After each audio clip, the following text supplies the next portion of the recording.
Bonjour et bienvenue à une autre prédication de l'Église chrétienne évangélique En Chemin.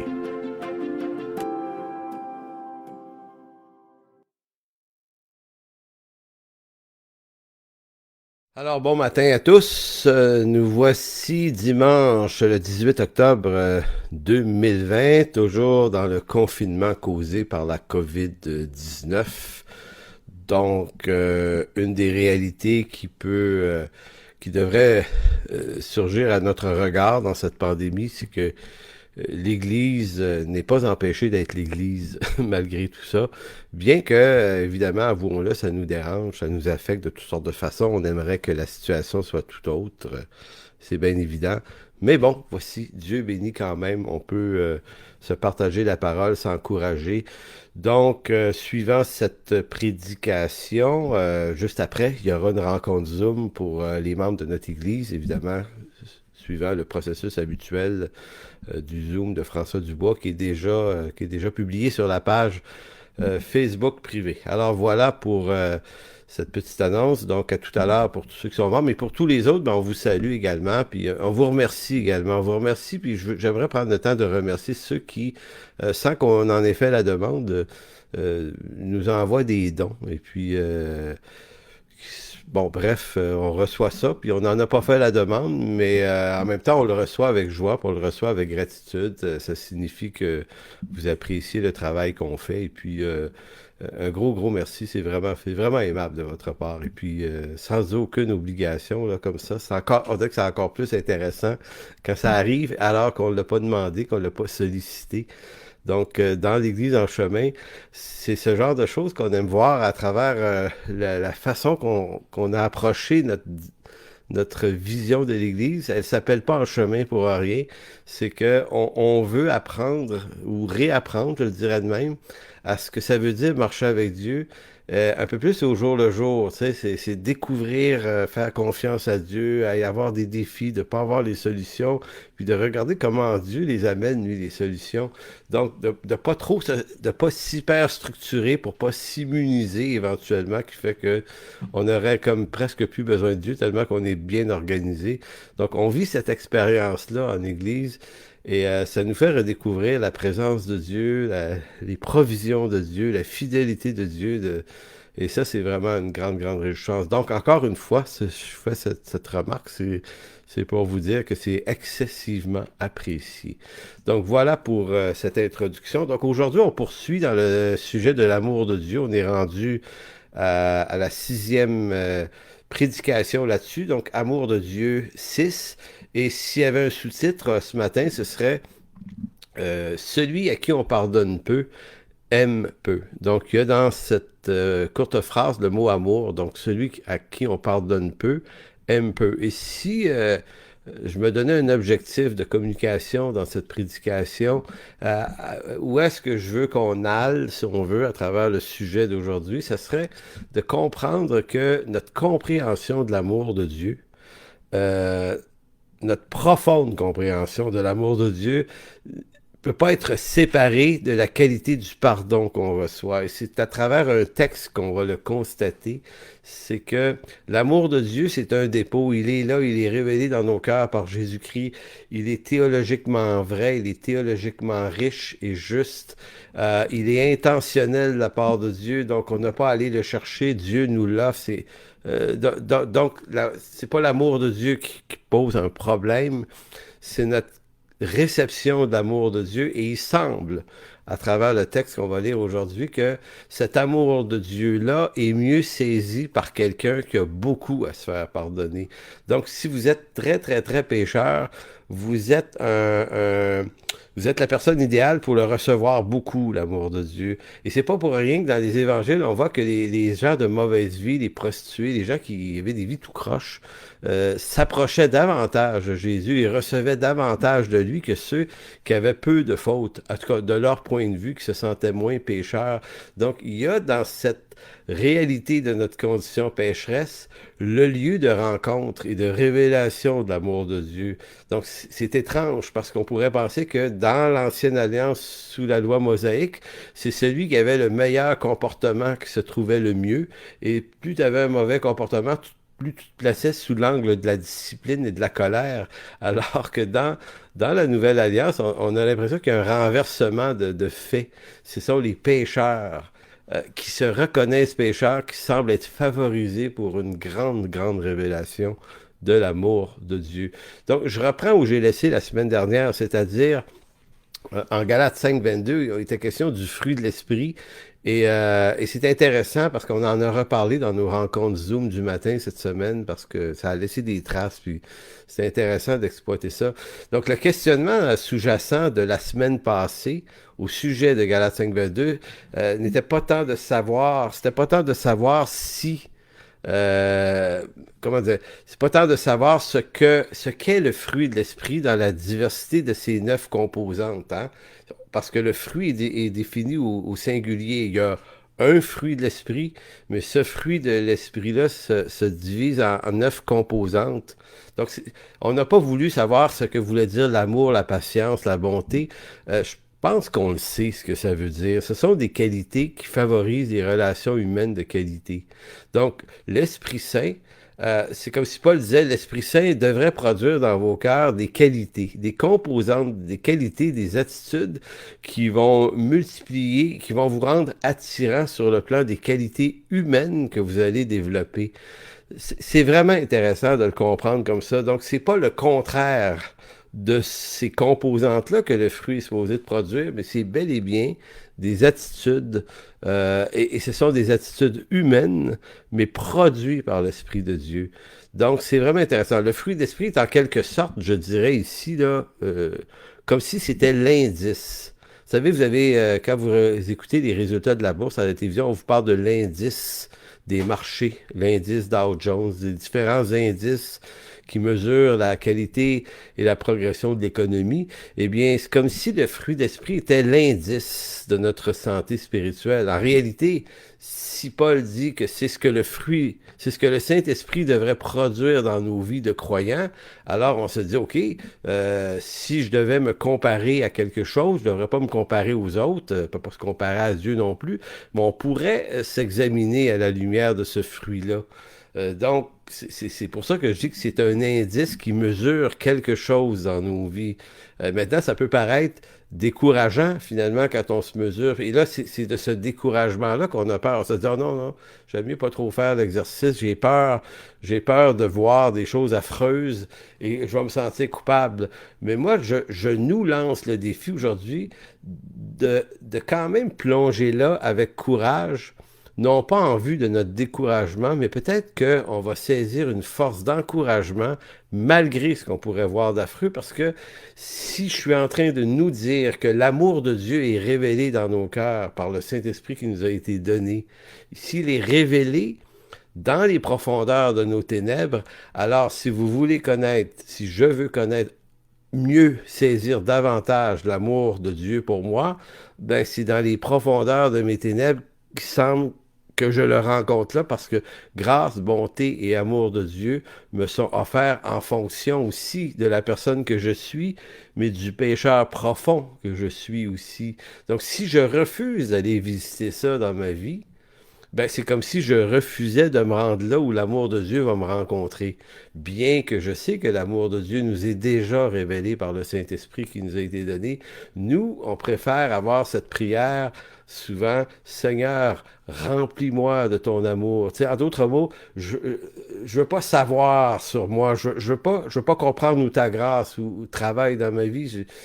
Je veux juste que tu me donnes pas des yeux pour voir ce que je devrais voir, où ta grâce agit. Je veux juste rien voir, mais recevoir les bénéfices de ton amour, être rempli de ton esprit, être rempli de ton amour. Donc, on demande toujours au Seigneur du remplissage. Rempli, rempli, rempli, rempli, mais on réalise pas qu'on le reçoit pas parce qu'on demande mal. Et j'aime cette affirmation de Jacques dans sa lettre où il va dire on reçoit pas parce qu'on demande mal, puis on demande pour satisfaire nos passions, nos désirs. Et effectivement, passion et désir de vouloir juste redevenir des bonnes personnes sans la croix, sans l'aveu de notre culpabilité réelle, de notre profondeur, de notre profonde condition pécheresse, alors que cette prise de conscience de notre folie, de la bêtise qui nous habite, il n'est pas fait en vue de notre destruction et de notre culpabilité, mais en vue de notre justification, voire même de notre délivrance, et voire même encore plus les effets du fruit de l'esprit qui viennent s'installer dans nos vies. Donc Galates 5.22, c'est un texte qui était devancé, il faut se souvenir, au verset 19, 20, 21, juste avant. L'apôtre Paul avait donné une autre liste que j'appellerais le fruit de la chair. Donc, s'il y a le fruit de l'esprit en 9 éléments, il faut se souvenir que les 9 éléments ne sont pas 9 étapes. C'est pas « je vais m'efforcer un à la fois de conquérir ces domaines de ma vie ». Il ne vous est pas demandé de devenir le fruit de l'esprit par vos propres forces. Il vous est dit que c'est un fruit que produit l'esprit. Hein? Ça vient de lui. Donc, ça vient de lui, non pas un à la fois, ça vient de lui, ça s'installe dans nos vies. Mais qu'est-ce qu'il y a déjà d'installé dans nos vies avant que ce fruit-là puisse nous arriver? Ben, au verset 19, regardez, les fruits de la chair, il y en a 15. Et je tiens à préciser qu'on n'est jamais toutes ces choses-là. Mais, cependant, il y a 15 éléments ici, et quand on lit ça, ça fait partie des textes au-dessus duquel on a envie de sauter quand on lit la lettre aux Galates. On se dit, il y a trop d'affaires là-dedans qui me ressemblent. Là. Donc, je lis ça, les 15 fruits sont l'immoralité. C'est la version sommaire ici. L'immoralité, les pratiques dégradantes, la débauche, l'adoration des idoles, la magie, les haines, les querelles, les jalousies, les excès de colère, les rivalités, les dissensions, les divisions, l'envie, l'ivrognerie, les orgies et autres choses de ce genre. C'est le péché dans sa description universelle ici. On s'entend, Paul regarde ce que le péché produit sur l'ensemble de la race humaine. Donc personne et tout ça en même temps. Mais en même temps, on se reconnaît quelque part là-dedans. Et c'est pour ça que j'expliquais la semaine dernière et la semaine d'avant que toute la question des haines, des querelles, des jalousies, des colères, des rivalités, toutes ces grandes questions-là, ça c'est un examen intéressant parce que si on se retrouve entouré de personnes que nos vies, le genre qu'on a, ça fait le vide un peu autour de nous, on doit arrêter de se dire que c'est peut-être pas les autres qui sont nécessairement méchants, c'est peut-être nous autres qui avons un problème aussi. Donc, il faut aller visiter ça dans nos vies, puis le vivre avec Dieu, puis prendre conscience de cette réalité caractérielle qui est la nôtre en vue de dire, ben Seigneur, moi, je veux avoir des relations humaines de qualité et tu me les proposes par ton fruit de l'esprit. Donc, allons visiter ça. Donc, la question qui tue ici, parce qu'il y a vraiment une question qui tue lorsqu'on lit les versets 19, 20, 21, le fruit de la chair, il dit pourquoi, après tant d'années de vie chrétienne, ma vie ressemble davantage à la liste des défauts produits par la chair, bon, ressemble davantage à ça qu'aux qualités que produit l'esprit. Pour être pasteur depuis longtemps, je me la suis posé souvent la question, et j'ai entendu des centaines de fois avoir cette discussion avec des croyants puis qui viennent te voir parce qu'ils sont troublés effectivement par cette chose-là. Puis on se dit, ouais, c'est quoi? Il me semble que... Et là, on dit, il me semble que la vie de l'esprit n'est pas très, très vivante en moi. Puis je suis certain que vous vous êtes dit ça, vous autres aussi. Ça fait longtemps que vous êtes sauvés. On a des crises existentielles quelquefois. On se dit, il me semble que la présence de Dieu puis la vie de l'esprit n'est pas en moi. Puis là, je parle pas d'émotion quelconque de la chose. Je parle d'une réalité vivante, du Dieu vivant, pas une invention de soi-même, mais une réalité de Dieu dans nos vies. Il me semble qu'on se la souhaite tout le monde, puis c'est peut-être très très sain de se la souhaiter, mais en même temps, on se dit, bon, c'est pas encore arrivé, donc pourquoi Dieu me la donne pas? Pourquoi Dieu m'accorde pas ces bienfaits? Donc, j'ai une réponse ici, mais c'est une réponse qui est à la fois... Je le dirais comme ça, une hypothèse, parce que je sais que c'est très complexe, cette question-là, puis je prétends pas y répondre avec tant de facilité par la réponse que je vous donne ici, là, mais voici. Probablement que c'est parce que je refuse de descendre dans les bas-fonds de mon cœur pour constater ma réalité pécheresse. Donc, ça m'est plus facile de regarder la faiblesse des autres. C'est juste un angle de réponse. C'est-à-dire que, comme dans l'histoire qu'on va lire dans Luc 7 dans quelques instants, on va se rendre compte que c'est plus facile d'avoir le regard sur la faiblesse des autres, et pendant qu'on constate et qu'on analyse la faiblesse des autres, eh bien, on n'est pas préoccupé par une prise de conscience de soi. Alors que si on était plus conscient de notre condition pécheresse, du malheur qui nous habite, recevant par le même fait le fruit de l'esprit produit par l'esprit, ben notre regard sur l'autre pourrait changer. Non pas qu'on le verrait plus pécheur, mais notre regard serait moins un jugement qu'une compassion pour le pécheur. Et c'est vraiment ce que l'histoire qu'on va lire dans quelques instants vient vraiment nous révéler. Le regard qu'on a sur l'autre est aussi un indice de la réalité spirituelle qui nous habite. Si notre regard sur l'autre n'est que jugement, critique, qui favorise à publier les fautes, les faiblesses, je dis de l'autre, mais des autres, de la société, on est toujours en train de ne voir que ça, ben on est en train de dire qu'on n'est pas en train de se voir soi-même, donc on esquive notre réalité pécheresse, et c'est à notre perte. Alors que celui qui a visité les catacombes, les ossements, la bêtise, la folie qui habite son propre cœur, le sait que le monde est perdu, le sait que les autres sont pécheurs, mais il entre dans une compassion pour ses semblables. Il comprend ce que c'est que d'être un pécheur, donc il va devenir une main aidante, un cœur aimant pour l'autre. Et c'est un amour qu'on ne produit pas soi-même s'il n'est pas le fruit de la grâce de Dieu dans nos vies. Donc, je terminerai juste cette introduction avant de lire Luc 7, Luc chapitre 7. Juste avant, je disais ceci: de grâce, puisque l'intention de Dieu est clairement dite en ce texte de Galates 5, verset 22, c'est-à-dire puisque c'est affirmé, et que Paul nous dit l'intention de Dieu, c'est de vous équiper de ce fruit, et ce, bien que nous soyons pécheurs, eh bien, cessons de croire que nous sommes cependant trop pécheurs, trop perdus, trop pourris pour que Dieu puisse faire quelque chose de bon, de bien et d'aimable dans nos vies et par nos vies. Et je crois que c'est là qu'ici, il y a un frein. Puisqu'on est tellement pécheurs, ça devient notre explication, notre justification pour qu'il ne se passe rien. Et là, on se met à se dire, ben, de toute façon, il n'y a rien de bon à moi. Et en fait, c'est vrai, hein, c'est théologiquement vrai qu'on est complètement perdu, que nos cœurs sont corrompus. Donc, je ne suis pas en train de dire le contraire.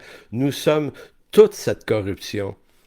Cependant, il y a une lumière qui brille dans les profondeurs de cette corruption qui s'appelle Christ, qui, dans cette profondeur de corruption et de noirceur, dit, moi là, je m'installe ici dans ta vie. Je m'installe ici et je vais faire rayonner autre chose, le fruit de l'esprit. Je vais faire rayonner là, dans ton cœur l'amour, la joie, la paix, la patience, l'amabilité, la bonté, la fidélité, la douceur, la maîtrise de soi. Voici ce que je vais faire dans ta vie. Voici ce que je veux faire. Donc, on doit partir non pas de ce qu'on pense de soi seulement, mais il faut partir notre vie avec Dieu de l'intention de Dieu. Son intention, c'est de faire une différence. Donc, c'est pour ça qu'on ne peut pas perpétuellement se dire « Non, ça ne peut pas marcher dans ma vie, je suis trop pourri, il n'y a rien à faire avec moi. Moi, je ne peux rien faire avec moi. » Mais Christ a l'intention de faire quelque chose avec moi, et ma foi doit s'attacher à l'intention de Dieu et non pas à mon regard négatif de moi-même. Et c'est ça qui fait toute la différence, parce qu'au bout de l'affaire, je vais vivre et entrer de plus en plus dans la réalité de la vie, des choses que Dieu m'a promises, et non pas de mon rejet des choses que Dieu promet. Donc, pour illustrer toute cette idée que je viens de vous partager en introduction, je vous demanderai de tourner dans Luc chapitre 7, versets 36 à 49.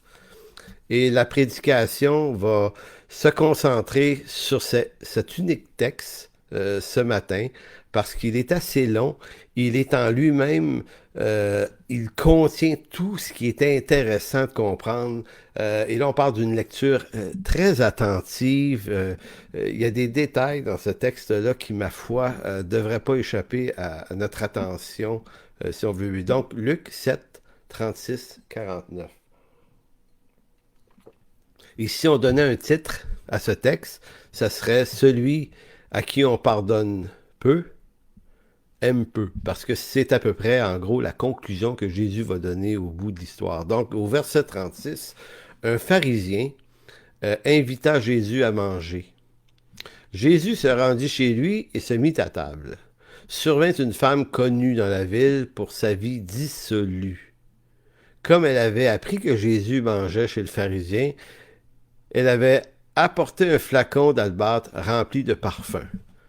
Parenthèse ici, c'est assez intéressant que cette femme-là a la hardiesse, malgré qu'elle se sait jugée par le pharisien. Comment vous dire, j'essaie d'imaginer la scène que elle n'attend pas d'obtenir une invitation, là. Comprenez-vous, là? Elle est très intentionnelle en se disant, Jésus est dans cette maison, je vais passer par-dessus la clôture du jardin s'il faut, pour me rendre là, je dois voir ce Jésus. Il faut que j'aille voir ce Jésus. Puis c'est comme si elle n'est plus en train de se dire que ceux qui habitent la maison, un pharisien, sa famille, normalement la jugent et la rejettent elle. Je trouve juste ça amusant de voir la spontanéité de cette femme qui se sait aimer de Jésus et à quel point cet amour de Dieu la rend comme, comment vous dire, ça la place dans une espèce d'inconscience de ce que les gens pensent d'elle. En tout cas, c'est un petit ajout que je fais, mais ça me semble tenir sur ce genre d'hypothèse, cette attitude qu'elle a. Donc, verset 38, elle se tint derrière lui, à ses pieds. Elle pleurait. Elle se mit à mouiller de ses larmes les pieds de Jésus. Alors, elle les essuya avec ses cheveux, en les embrassant, un peu comme si malaise, je pleure, puis ça tombe sur lui, c'est comme oh, excuse, puis là, elle trouve rien pour essuyer les pieds, elle pogne sa couette, puis elle frotte les pieds. Voyez-vous, c'est amusant. C'est amusant de voir un pécheur dans tout son malaise, dans toute sa, comment vous dire, son manque de savoir bien faire les choses, mais elle est là quand même. Puis ça devrait nous en dire long sur notre vie de prière, sur notre communion avec Dieu, comme quoi c'est pas dans la perfection d'un lexique bien assuré qu'on va faire les meilleures prières au Seigneur.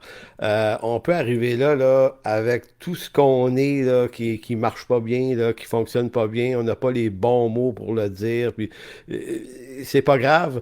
Le Seigneur semble apprécier beaucoup plus la communion avec cette femme-là que la communion avec le riche pharisien qui, lui, aurait des choses théologiquement beaucoup plus musclées à lui lancer. Voyez-vous, l'échange pourrait être beaucoup plus riche avec lui, mais ça ne l'amuse pas, l'échange avec ce pharisien-là.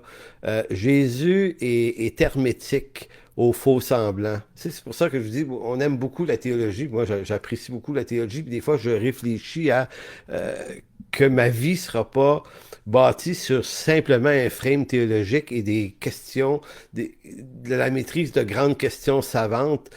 C'est comme si, aussi riche que soit le savoir, aussi grande peut être ma faillite, si ça devient mon vêtement de justice que cette affaire-là. Donc, tout ça pour dire que, verset 39, en voyant cela, ben évidemment, il ne peut pas manquer le show, le pharisien. Il disait, en voyant ça, le pharisien qui l'avait invité s'est dit, oh, si cet homme était vraiment un prophète, il saurait quelle est cette femme qui le touche, que c'est quelqu'un qui mène une vie de débauche.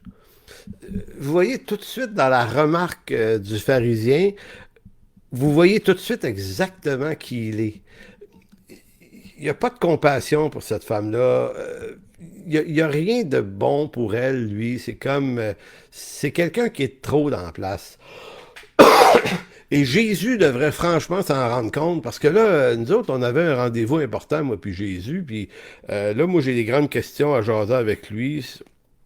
Et puis voici que cette personne vient perturber notre repas, puis moi, je m'en rends compte, hein? Moi, le pharisien, je le vois bien, là, que je sais c'est qui, mais il dit, ça serait bien qu'il s'en rende compte, lui aussi, là, que c'est franchement dérangeant, puis s'il est vraiment un prophète, en plus, il devrait avoir les deux antennes pour être capable de comprendre de quelle sorte de madame il s'agit, puis on se tient loin de ça, nous, évidemment, les saintes personnes que nous sommes.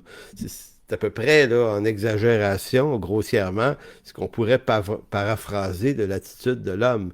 Donc, ce pharisien, et là, petit commentaire, ce pharisien, au fond, est aveuglé de sa condition méchante par l'existence de cette femme.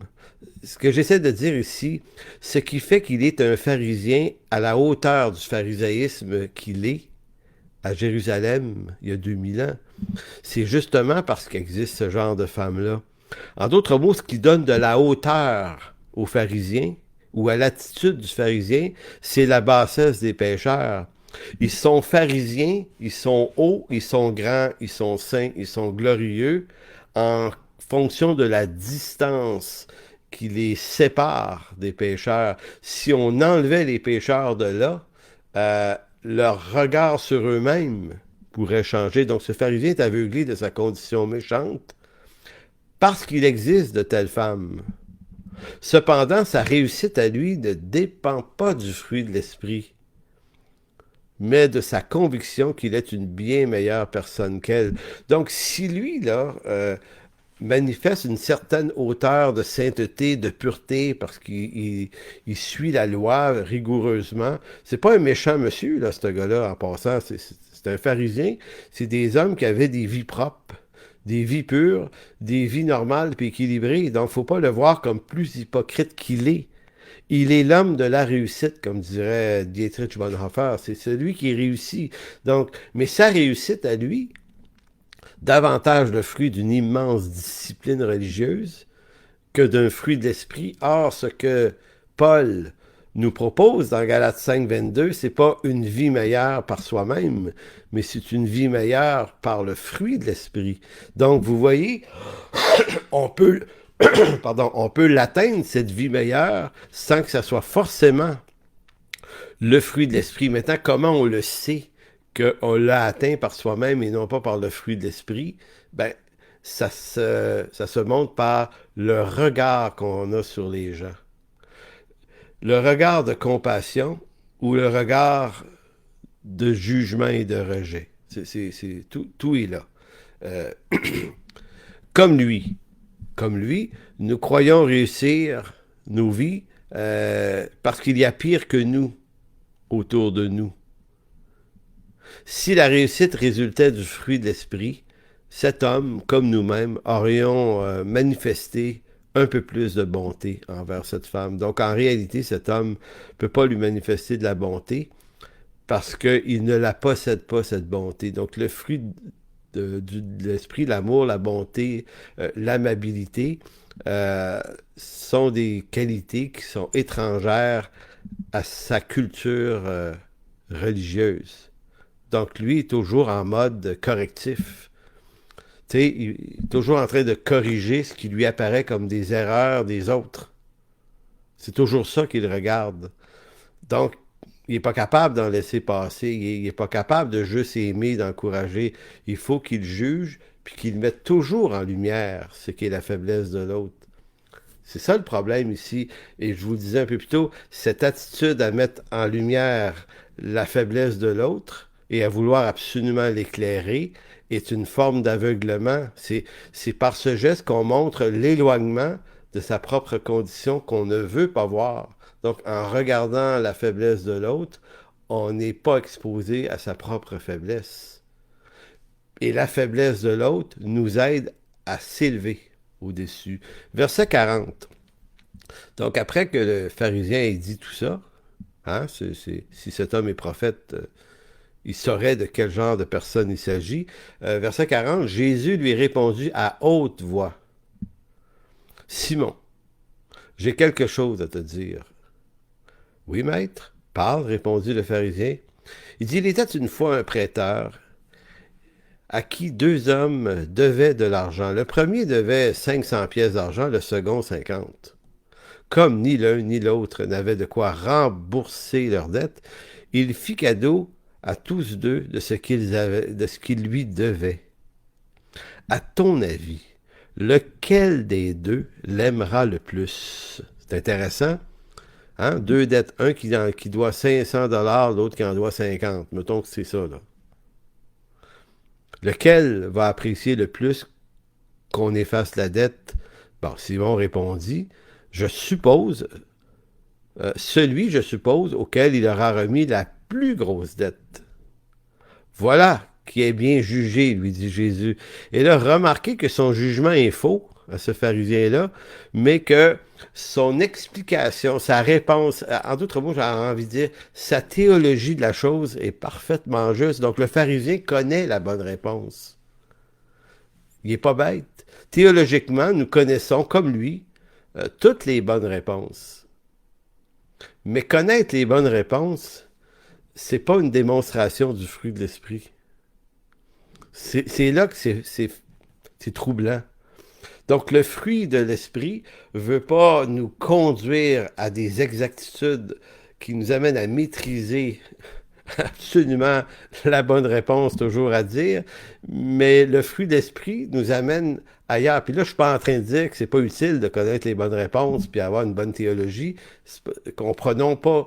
Je suis en train de dire que posséder une bonne théologie, si ça s'accompagne du fruit de l'esprit, ça va faire de nous des gens beaucoup plus aimables que des gens qui ont toujours un caractère, je dirais, correctif ou un regard oblique qui veut toujours juger et montrer la faiblesse de l'autre. Donc notre théologie ne nous sert plus à ça.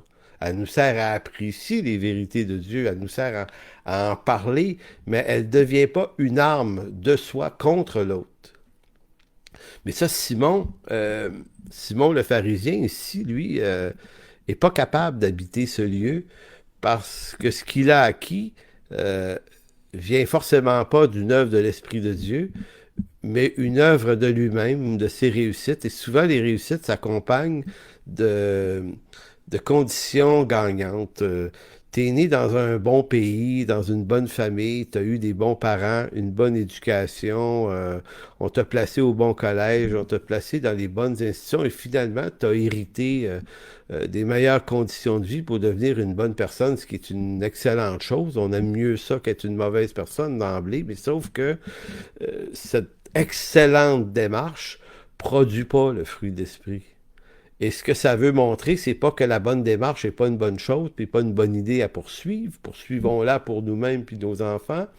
Mais on ne doit pas s'attendre de cette bonne démarche quelque chose qui va produire le fruit que seul l'Esprit peut produire. Verset 44, Jésus reprend la parole, il dit, puis se tournant vers la femme, parce qu'il s'était d'abord tourné vers le pharisien, hein, au verset 40, mais là il se tourne vers la femme. Il reprit, tu vois cette femme, Simon, eh bien, quand je suis entré dans ta maison, tu ne m'as pas apporté d'eau pour me laver les pieds. Il y a quelque chose de très pénible là-dedans, parce que vous allez voir que Jésus va entrer dans la comparaison de ce que cette femme apporte. Elle, qui n'est pas supposée d'être là, qui n'a pas été invitée au repas, apporte à Jésus beaucoup plus que l'homme riche, qui est le pharisien, qui reçoit Jésus. C'est étonnant, là. Il dit, tu ne m'as pas apporté d'eau pour me laver les pieds, mais elle me les a arrosés de ses larmes et les a essuyés avec ses cheveux. Tu ne m'as pas accueilli en m'embrassant non plus, Simon. Je rajoute le non plus, Simon, là, c'est traduction personnelle. Mais elle, depuis que je suis entré, n'a cessé de couvrir mes pieds de baisers. Tu n'as pas versé d'huile pour parfumer ma tête, mais elle a versé du parfum sur mes pieds. J'arrête ici parce que dans un autre évangile, le vase de parfum était, dit-on, c'était le salaire d'un an de travail. C'était un vase d'albâtre, un art de très, très grand prix. Donc, elle qui est profondément plus pauvre, moralement, spirituellement, théologiquement, financièrement, plus pauvre en réputation, plus pauvre de plein de choses, amène à Jésus des richesses plus grandes que l'homme plus riche, plus capable, plus équipé. Voyez-vous l'espèce de comment on va dire, ce qui s'oppose ici dans cette histoire. Euh, et au fond, chacun a amené à Jésus la valeur qu'il accordait à Jésus. Donc cet homme-là, en donnant même pas d'eau, là, ni d'huile, ni rien, ben, il est en train de dire que Jésus a absolument rien de précieux qui mérite qu'on se dérange. Je l'invite là, pour jaser avec lui là, des questions théologiques, là, mais j'ai pas envers lui une dévotion. Là. Je gaspillerai pas mon argent pour lui là, quand même. Là.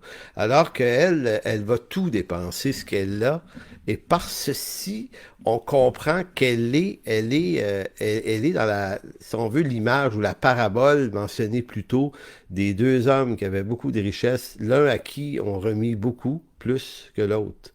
Remise de dette. Et le pharisien avait pourtant théologiquement très bien compris, c'est même pas théologique, là, c'est juste de l'humanité normale. Celui à qui on remet une énorme dette va beaucoup plus aimer et apprécier la remise de sa dette que celui qui en devait moins. Donc Jésus est en train de lui dire, ben regarde, c'est ça qu'on vient de vivre, mon cher Simon.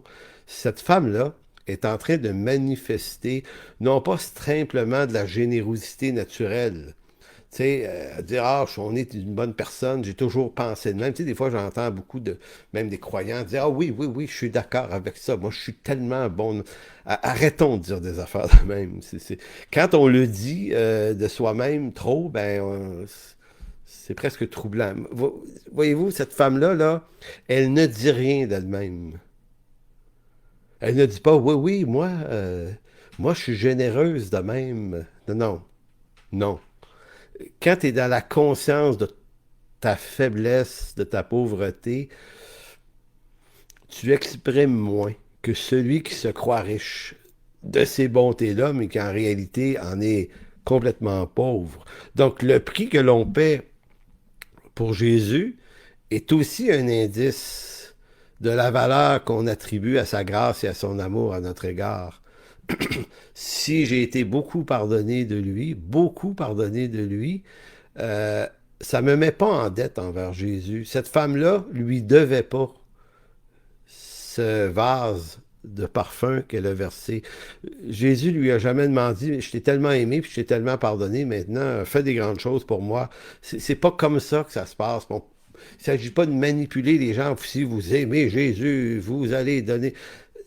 C'est pas un commandement, c'est pas ça, c'est pas comme ça qu'on doit se le dire. C'est quelque chose qui va venir. Personne lui a demandé de faire ça, cette femme-là. Elle l'a fait de façon spontanée parce que c'était présent. Elle a été pardonnée de beaucoup. Donc, elle va aimer beaucoup. C'est un jeu de conséquences.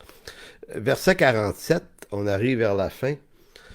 Jésus reprend la parole, il dit, c'est pourquoi je te le dis, Simon, ces péchés, ces nombreux péchés, donc pas juste ses péchés, ses nombreux péchés lui ont été pardonnés. C'est pour cela qu'elle m'a témoigné tant d'amour. Donc, ne m'a pas témoigné tant d'amour parce qu'il y a tant d'amour que ça dans son cœur, mais elle m'a témoigné tant d'amour parce qu'elle a eu beaucoup de choses à se faire pardonner. Et au fond, Jésus est la manifestation du pardon de Dieu. Puis il dit à la femme, « Tes péchés te sont pardonnés. » Les autres invités se dirent en eux-mêmes, « Qui est donc cet homme qui ose pardonner les péchés? » Mais Jésus dit à la femme, « Parce que tu as cru en moi, tu es sauvée. va en paix. Donc, cette femme manifeste qu'elle a reconnu la messianité de Jésus et elle a reconnu la messianité de Jésus dans son chemin à elle, c'est à travers sa misère. Et c'est à travers sa misère et ses nombreux péchés que la lumière s'est faite. Donc, elle n'a pas compris ça à travers une formation de 3-4 ans en leadership dans une école de théologie, là. Puis là, je suis pas en train de parler contre ça. Moi, je suis pour ça, là. Mais comprenez-vous qu'elle n'a pas compris ça à travers une formation exhaustive, académique. Elle a compris l'amour de Dieu mieux que n'importe qui dans son environnement à travers sa faute, à travers sa faiblesse, à travers sa bêtise, la profondeur et la quantité de ses péchés. C'est comme si cette personne-là, je dirais, a osé avoir le courage d'aller visiter son propre cœur déchu. Et la réussite spirituelle, elle est dans cette visite-là. Et et je le répète souvent, lorsqu'on visite cette zone-là de nos vies, ça devrait nous troubler suffisamment, mais nous troubler complètement pour implorer le pardon de Dieu. Et dans la réception du pardon de Dieu, s'accompagne l'amour de Dieu. Et c'est une hypothèse. Est-ce que c'est pas à travers cette action, ce jeu de relation avec Dieu que vient s'introduire le fruit de l'esprit? Donc, le fruit de l'esprit de Galates 5.22 n'est pas un travail d'étape dans nos vies, c'est la richesse de la vie de Christ qui vient s'installer dans mon cœur parce que je sais qui je suis, un pécheur. Oui, je suis pécheur, oui, je suis perdu, oui, je suis corrompu, oui, je suis pourri, mais ici, quelque chose de bien va se passer. Donc, je ne m'excuse pas à rester là. Cette femme-là a manifesté en cette journée-là, à l'égard de Dieu et de ses semblables, des actes d'une bien plus grande bonté, d'un homme, Simon, qui était probablement beaucoup plus qualifié qu'elle et équipé qu'elle pour en faire la manifestation. Donc, il y a une grande leçon, puis si encore là, je pouvais nous donner une exhortation, puis je te la donne à moi-même, c'est cessons de fuir notre réalité.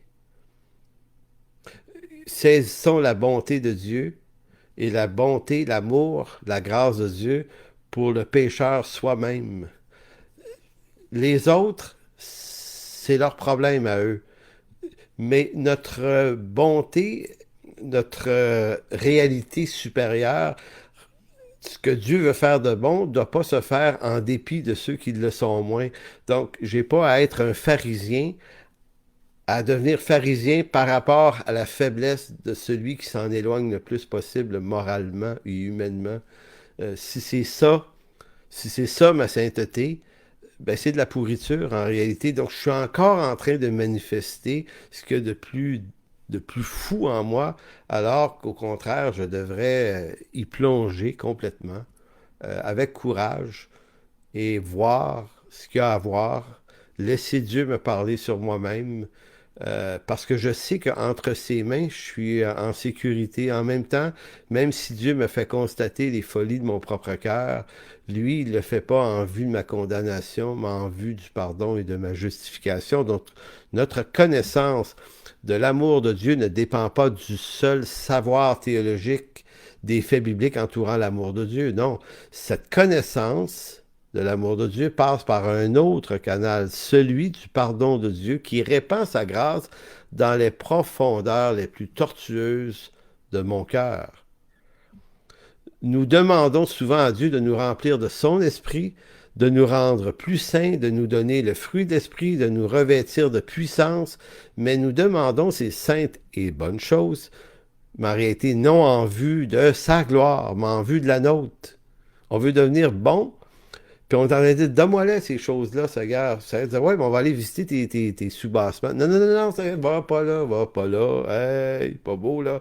Donne-moi-les quand même, ces revêtements-là, ces vêtements-là, parce que moi, sais, j'ai un bon témoignage à livrer, puis je veux que les gens me trouvent bon dans mon église, puis je veux que tout le monde me trouve super, puis je suis écœuré d'être honteux, gênant comme ça, puis donne-moi ce qu'il faut pour que j'aille pas à prendre conscience de ma folie. Donc, c'est comme si on voulait ces vêtements-là, hein? La puissance de l'esprit, les fruits de l'esprit, tout ça, là. On voulait ça comme Adam le voulait en Éden après le péché. Il s'est couvert de, de, de- voyons, de plure, là, voyons, j'ai oublié, en tout cas, il s'est couvert d'un vêtement de justice qui n'était pas le vêtement de justice de Dieu. Donc, il a voulu cacher sa honte. Donc, notre connaissance réelle de l'amour de Dieu est une réalité de l'esprit, devrait être une réalité d'esprit, mais aussi une expérience qui passe par la prise de conscience que cet amour veut aimer le moi réel. Le moi, elle veut aimer le moi suprêmement pécheur, ce moi réel qui se cache derrière l'idole du moi amélioré. Donc j'aimerais, dans la même mesure que j'ai accepté d'être aimé de Dieu, donc plutôt que de vouloir le saisir par l'amour et le pardon de Dieu, je veux profiter de ces vêtements-là pour m'améliorer et me sentir mériter l'amour de Dieu. Je le dirais comme ça. Donc, le fruit de l'esprit de Galates 5:22 n'est pas un vêtement de justice propre pour couvrir ma honte. Et ça, c'est vraiment important, ce point-là. Donc, le fruit de Galates 5:22 n'est pas un vêtement de justice pour couvrir ma honte. Il est le vêtement de Christ qui manifeste l'acte de justification de l'homme pécheur dont je suis l'objet. Donc, c'est pas un vêtement de justice pour me rendre meilleur, c'est le vêtement de la justice de Christ pour me faire vivre dans une nouvelle création en lui. C'est une autre chose. J'ai composé un texte et je m'en viens vers la conclusion, là, à travers la lecture de ce texte. C'est un texte que j'ai composé avec un petit brin de poésie dedans.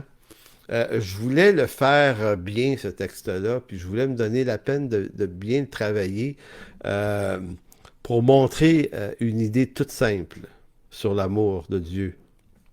Et ça va comme ceci. L'amour, au fond, l'amour est comme une rivière. Elle en donne autant en aval qu'elle en reçoit en amont. Tout comme la rivière n'invente pas l'eau, qui de ses flots arrose les berges qui l'accompagnent. Ainsi l'homme n'invente pas l'amour qu'il partage ici et là aux abords des cœurs qu'il côtoie. L'amour est cette chose étrange, puissante, riche, qui, déversée en nos cœurs, nous rend aimants. Pourtant, sa vigueur n'est en rien le produit de nos cœurs si peu aimables. Plutôt, l'amour s'infiltre entre les failles de nos cœurs pour atteindre le vide qui nous habite. Ce vide qui, en notre cœur, coincé souvent dans la solitude, crie son désespoir et son besoin d'être aimé. Puis, ce lieu vide se trouve tout à coup rempli par celui qui est amour, Dieu. N'est-ce pas de cela dont Jésus parlait ici, en disant à Simon le pharisien, en parlant de la femme, ses nombreux péchés lui ont été pardonnés. C'est pour cela qu'elle m'a témoigné tant d'amour. Mais celui qui a eu peu de choses à se faire pardonner ne manifeste que peu d'amour. Si donc Jésus dit vrai, c'est donc de l'aveu de nos faillites et dans la profondeur de nos ténèbres que l'amour de Dieu fait sa demeure. Un amour unique, capable d'aimer celui qui en nos propres cœurs ne trouve rien d'aimable. Le voilà, ou la voilà, la bonne nouvelle de l'Évangile. C'est Dieu qui m'a aimé le premier. Cet amour premier qui aime en moi le moi réel, ce moi réel que je n'aime pas moi-même. Cet amour premier qui, insensible au charme de ce faux moi inventé, pure invention de mon industrie mensongère, lui, au contraire, aime aimer vraiment celui que je suis. L'autre, celui que j'ai inventé, tu sais, copie de moi-même améliorée, celui-là qui me rend plus présentable et aimable, eh bien Dieu ne l'aime pas. Et s'il ne l'aime pas, c'est parce que cet autre n'existe pas, il n'est qu'une idole de moi-même. Conclusion. Oh oui, quelle est bonne cette bonne nouvelle d'un Dieu qui nous a aimés, le premier. En conclusion, en entendant cette phrase, ses nombreux péchés lui ont été pardonnés, c'est pour cela qu'elle m'a témoigné tant d'amour. Mais celui qui a eu peu de choses à se faire pardonner ne manifeste que peu d'amour. Donc, en entendant cette phrase, quel message cette phrase nous envoie à nous ce matin? Ça nous envoie quoi soi-même ce matin? C'est ça ma grande question. C'est la question qui est honnêtement la mienne pour moi-même, là. Est-ce que le regard insistant et continuel de la faute des autres nous rend aveugles de notre condition pécheresse? Et pire encore, cette attitude nous ferme la porte à une profonde connaissance de l'amour de Dieu et donc, elle nous ferme la porte à la vie du fruit de l'esprit, qui en est une de ses plus riches manifestations. Une façon de dire, ce texte-là devrait nous montrer que l'amour de Dieu va venir de visiter cette profondeur.